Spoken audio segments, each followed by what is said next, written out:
बात करेंगे GB election जो मुकम्मल हो गए और गैर हतमी नताइज के मुताबिक जो हमें मालूमात मिली हैं वहाँ से किसी शायर ने क्या खूब कहा था कि बहुत सुनते थे शोर पहलू में अपने जब चीर कर देखा तो एक कतरा खून निकला।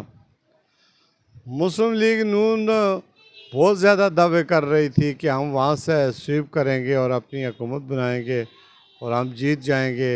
हम ये कि हमने ये किया, हमने वो किया, तमाम तर नेकियां मुस्लिम लीग नून की वहाँ पर गिनी गई कि हमने जीपी के अवाम के लिए ये मराद थी, ये सहूलियात थी, हमसे बेहतर कौन होगा।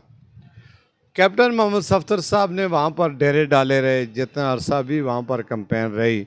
कई मकामात पर उन्हें मजम्मत का सामना भी करना पड़ा। एक मकाम पर तो उन्होंने किसी वोटर सपोर्टर को थप्पड़ भी रसीद कर दिया, उस पर भी बड़ा शोर शराबा हुआ, वेला हुआ।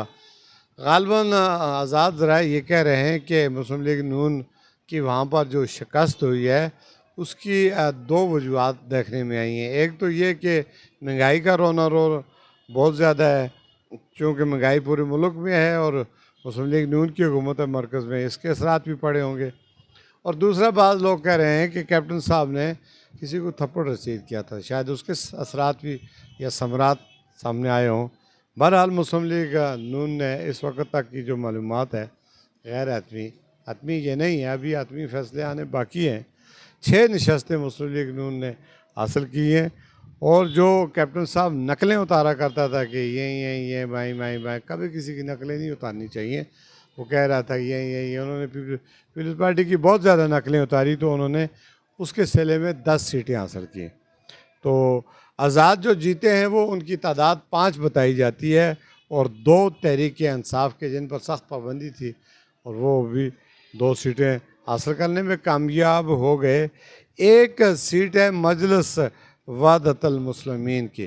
तो इस तरह ये नशस्तें वहाँ पर इस वक्त तक जो हमें मालूमात हुई है कामयाब हुई। बड़ा शोर लगा, बड़ी कैंपेन चली, बड़ा एक दूसरे को नीचा दिखाया, बड़े नारे वादे किए गए, कहीं पे कोई ऐसा खुशगवार नाखुशगवार वाक़या पेश नहीं आया। इलेक्शन बाकायदा अपने प्रॉपर तरीके से हुए, सिक्योरिटी के असार में हुए। सुबह 8 बजे से लेकर शाम 5 बजे तक बग़ैर किसी वक्फे के पोलिंग का सिलसिला जारी रहा और उसके बाद ये नताइज सामने आए हैं।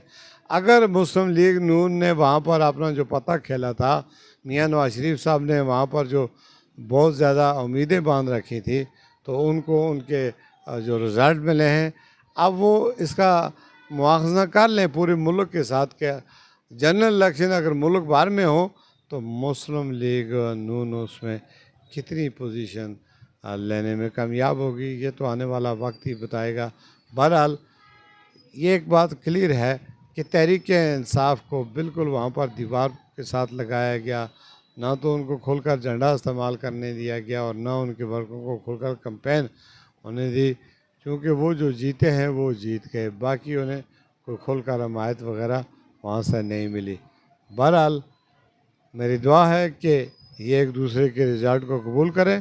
हार और जीत ये खेल कूद और सियासत का ऐसा होता है, इसे हमें खंदा पेशानी के साथ बर्दाश्त करना है, ना कि फार्म 46, 47, 48 का रोना है और रुकावटें डालनी है। तो कोशिश करें कि हम एक दूसरे को बर्दाश्त करें और एक दूसरे के साथ लेकर चलें। मैं हूं मीर अफजल गुलजार और आप देख रहे हैं DMM न्यूज़। इसी के साथ नाज़रीन इजाज़त चाहूँगा। अल्लाह हाफ़िज़।